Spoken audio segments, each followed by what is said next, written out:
Welcome to the JP8 report. This is James Pierce with the JP8 report for the 12th of January 2026, episode 297.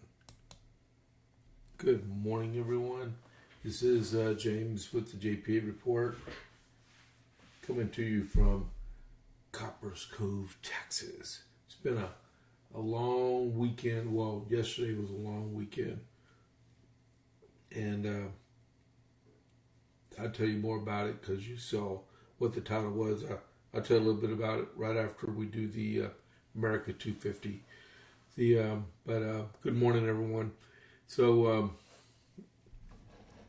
before we get started, don't forget to click that follow button if you're not already a follower of the JP8 report, and then go right next door to it, and then click that like button, which is a thumbs up, and give us a share. Thank you for everyone that's watching from Rumble, and then we simulcast over to Facebook and X and ScrewTube, and we'll give them a chance in life sometimes.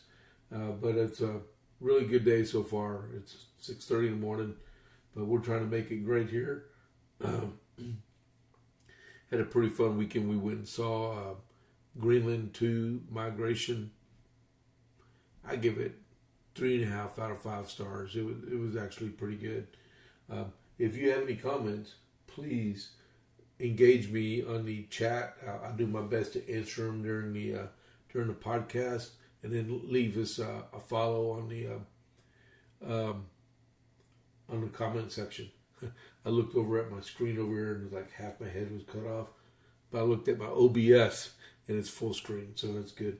Let me adjust this a little bit here, so I don't blow myself away here.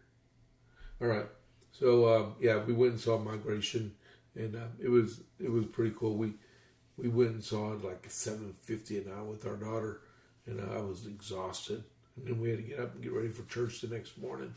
But we actually had fun.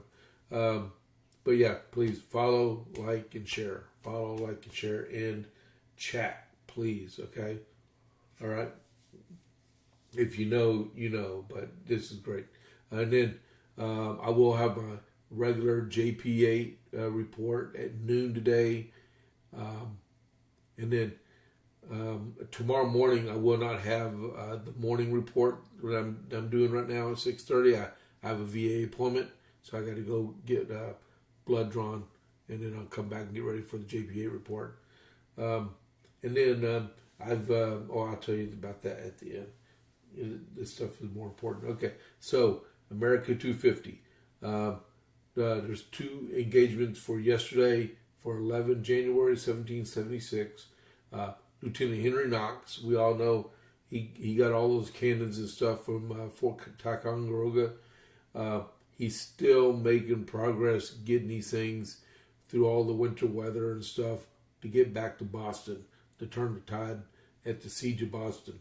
So that's what I wrote, was making progress of delivering artillery to Boston, which they needed really, really bad. And then I have a short letter here from George Washington to John Hancock for the 11th of January 1776. Sir, every account I have out of Boston confirms the embarkation of troops mentioned in my last, which we read a couple of days ago, which from the season of the year and under circumstances must be destined for some expedition to the southward of this. I have therefore thought it prudent to send Major General Lee to New York. I have given him letters recommendatory to Governor Trumbull and to the Committee of Safety at New York. I have good hopes that in Connecticut we will get many volunteers who I have some reason to think will accompany him on this expedition without more expense to the continent than their maintenance, but should it be otherwise, that they should expect pay. Good point. I think this is trifling consideration, but when put in competition with the importance of the object, which is to put the city of New York, such parts of the North River and Long Island, as to him shall seem proper in that state of defense which the season of the year and circumstances will admit of so as, if possible, to prevent the enemy from forming a lodgment in that government, I'm afraid contains too many persons disaffected to the cause of liberty in America.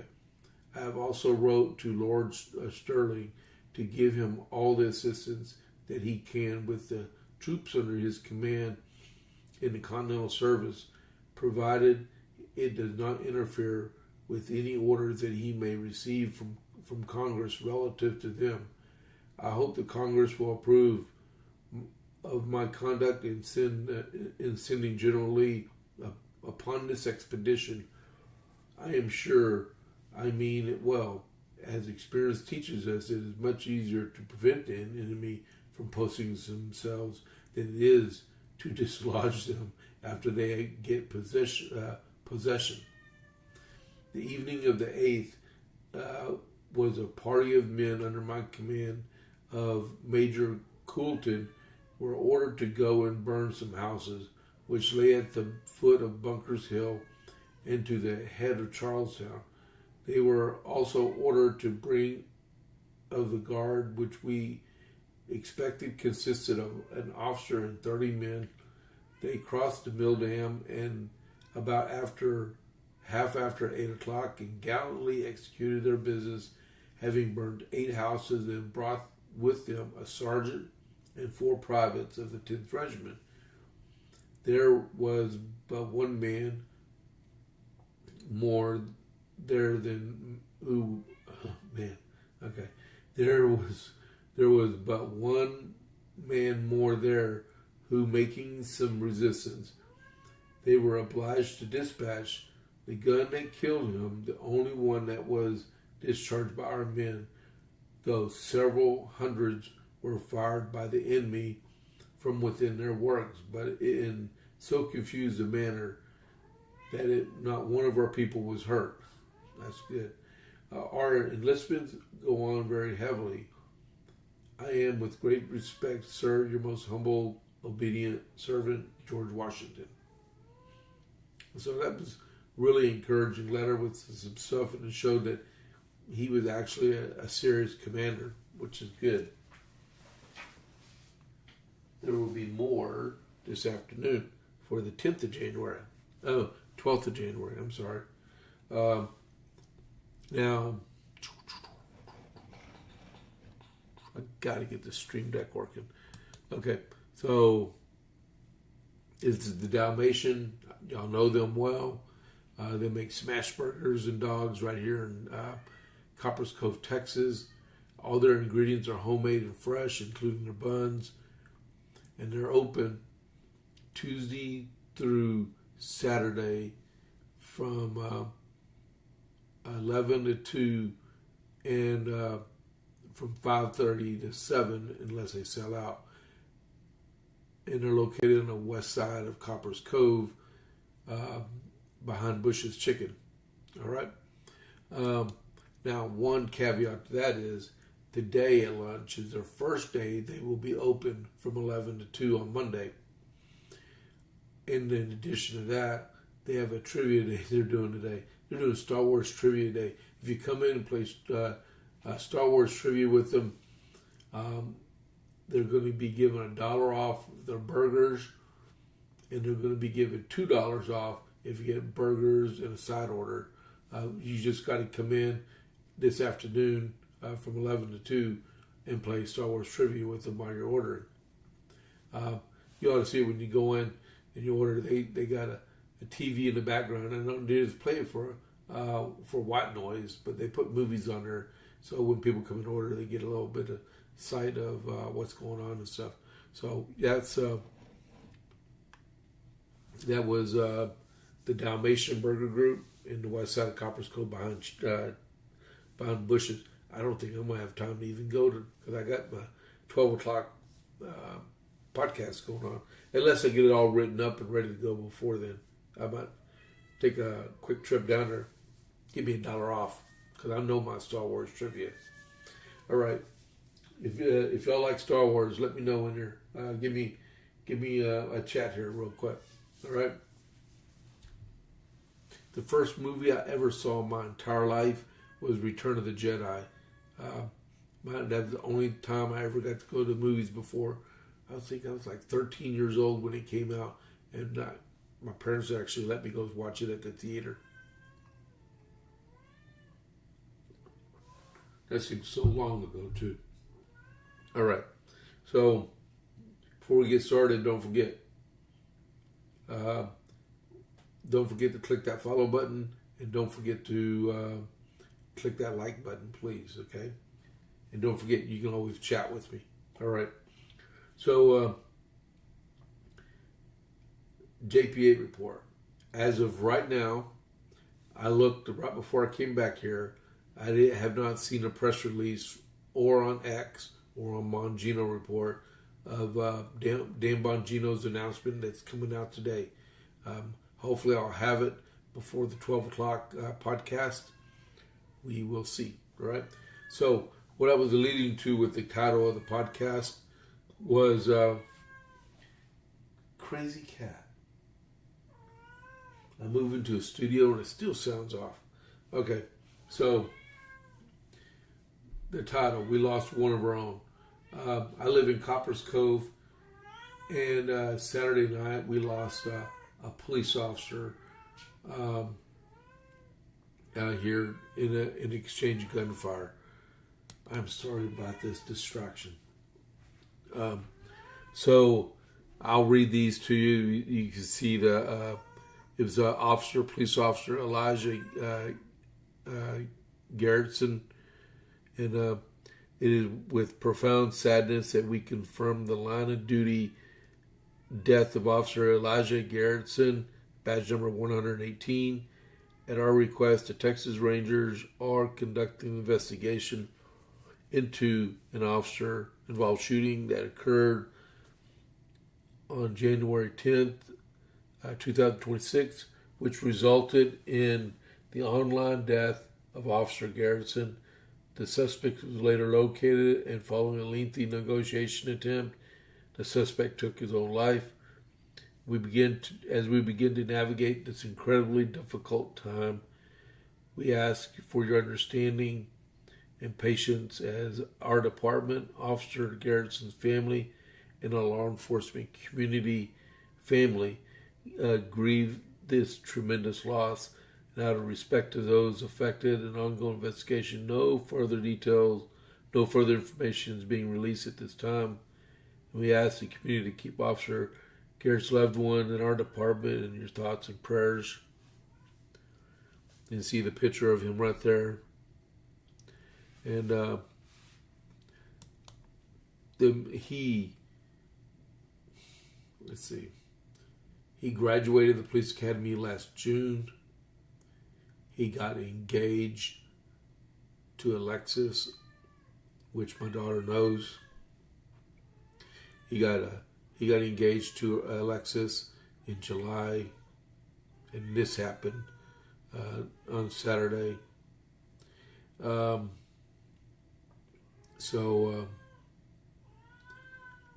What happened was that there was an assailant, which I'm not even going to mention his name.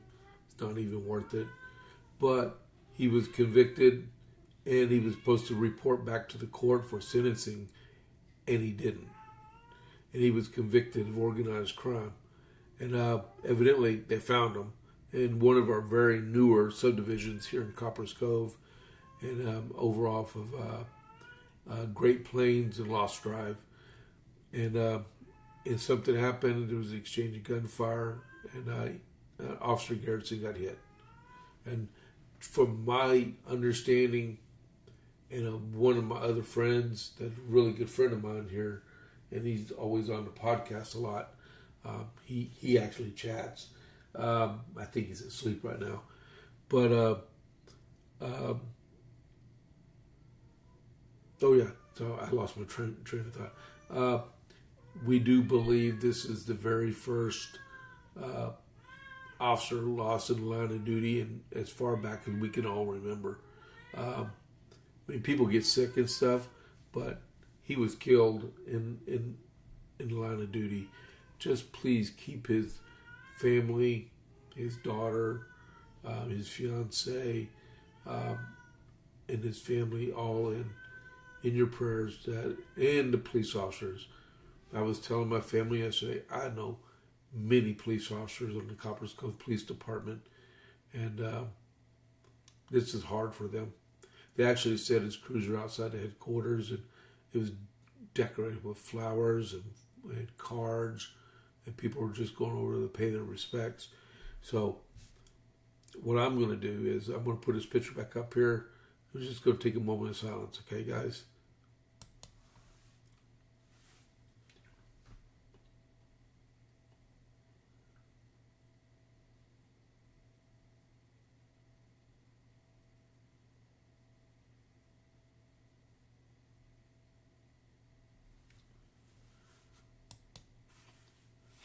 All right.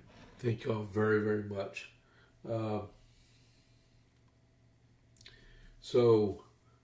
And then also, it was even in the paper today. But kudos to our great liberal paper we have here. This happened Saturday night, Sunday morning, and all this information about what happened and stuff and where it happened and the assailant and everything was all released, but they never updated the paper. And I do know the paper goes to print by midnight, right? And they didn't put nothing in it. Okay.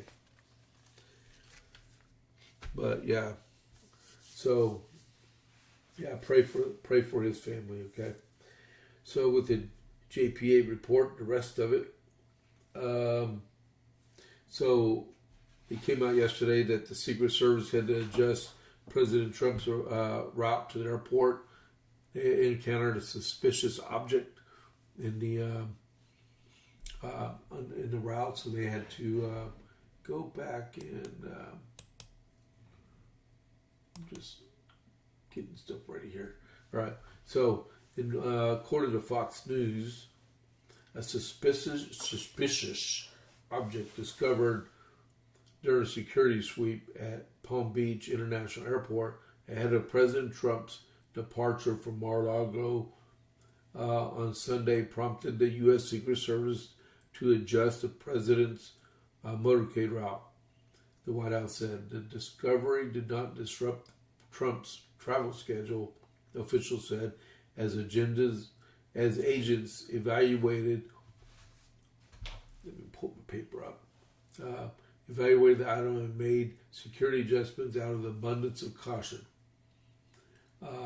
There's more to than an object in the street, if you understand. During advanced sweeps at PBI Airport, a suspicious object was discovered by Secret Service. The White House Press Secretary Caroline Leavitt said, upon further investigation was warranted, and the presidential motorcade route was adjusted accordingly. The latest security concern follows separate incidents months earlier when the Secret Service discovered a suspicious hunting stand positioned in direct line of sight where Trump exits Air Force One at Palm Beach International Airport. That found in October when agents located the elevated stand but did not find anyone in the surrounding area. Like they said, I remember this. It could have just been an abandoned stand and just happened to be where it was, right?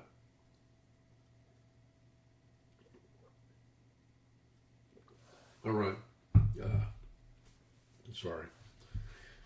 So, and I'll give one more quote on this.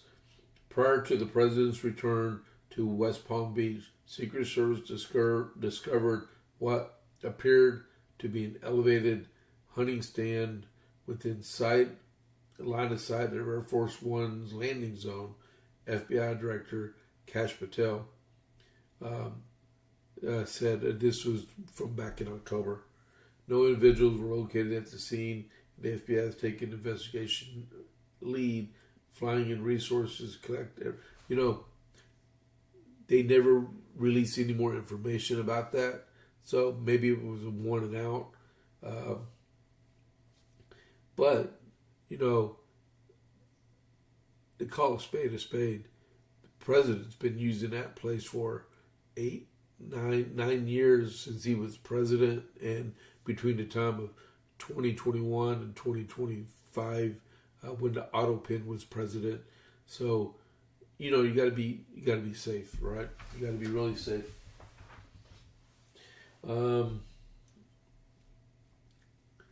Next is Maryland. Do I want to? Yeah, Maryland. We'll go with that.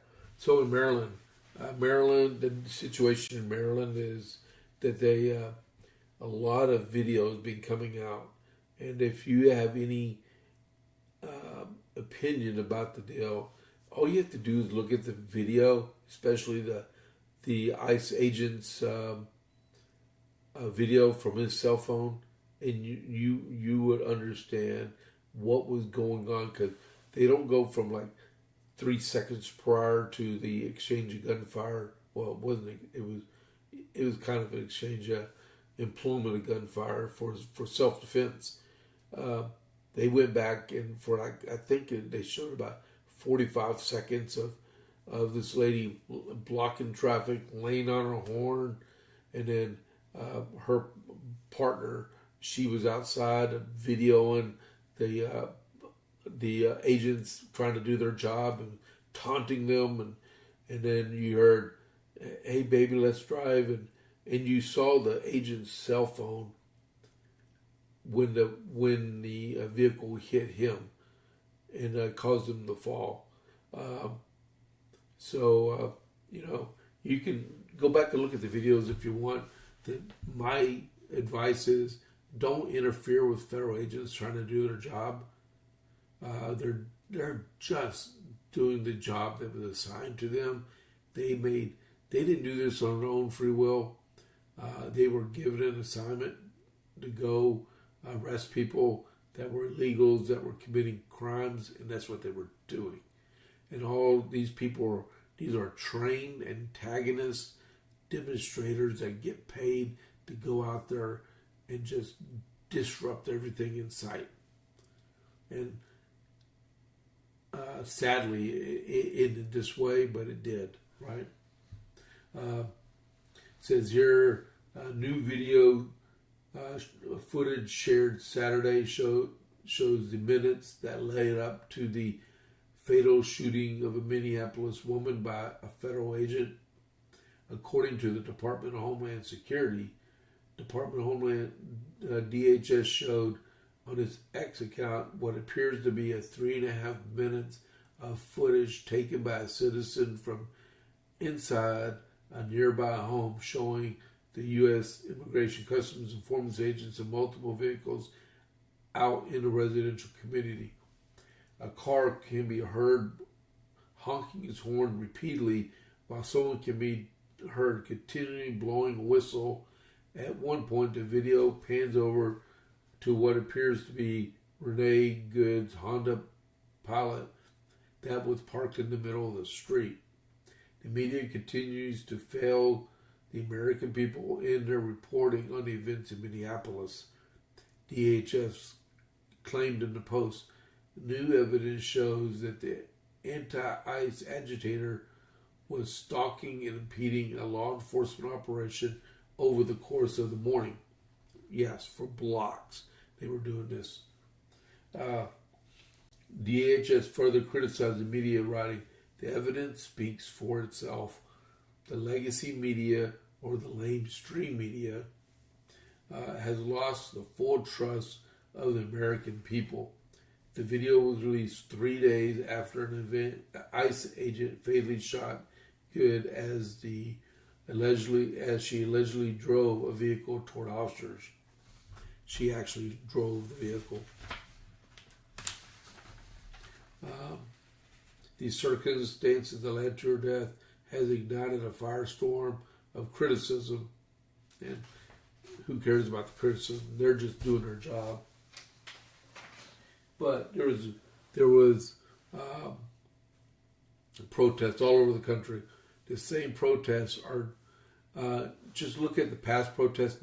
The people that organized the protest from yesterday and Saturday was the same people that organized the protest for No King's protest that they were doing. Well, we don't have a king, and he doesn't claim to be a king anyway. But you got to look at who are funding these protests, who's printing the signs for these protests that keep going on and on and on. They had one in Belton, Texas, 25 miles from here, and it doesn't look like more than like 15 or 20 people showed up. We're doing our job. We're getting out as many illegal aliens out of Texas as possible. I'm doing. I'm not going to get to the rest of my my podcast. Okay, so let me scroll through here. Here we go. I am doing candidate interviews with congressional candidates, county commissioner candidates, justice peace candidates, whoever wants to come in there, and I'm just using my new studio and showing people what's going on, and giving them about a 30-minute interview for the campaigns, and it's completely transparent because they're not giving me any money. I'm not giving them any money, and I'm doing it for everyone. Only Republicans, though. All right. What time is it? 6:57.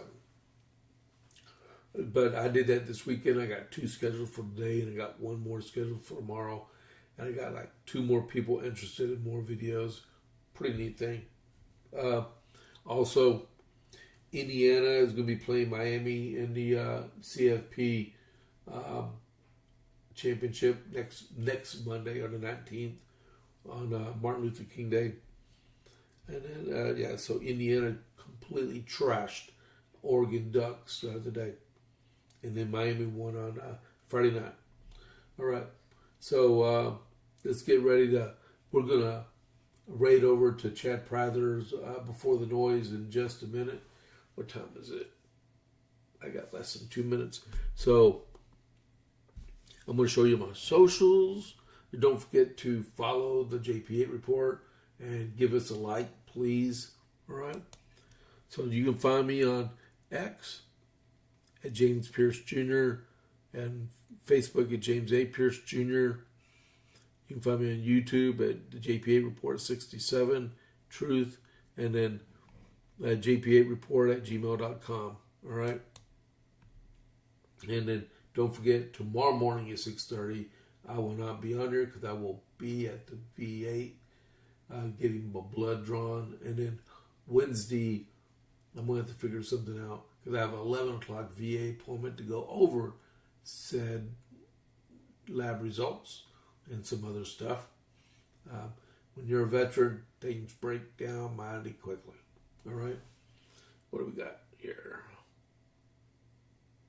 We have 45 seconds before Chad Prather starts up. So I hope everyone had a good morning. Thank you all for tuning in to the JPA report. Don't forget to like the podcast and follow it. All right. So I will see y'all at 12 Central with the regular JP8 report. So this is James Pierce with JP8 report. I'll catch you on the flip side. I'm out.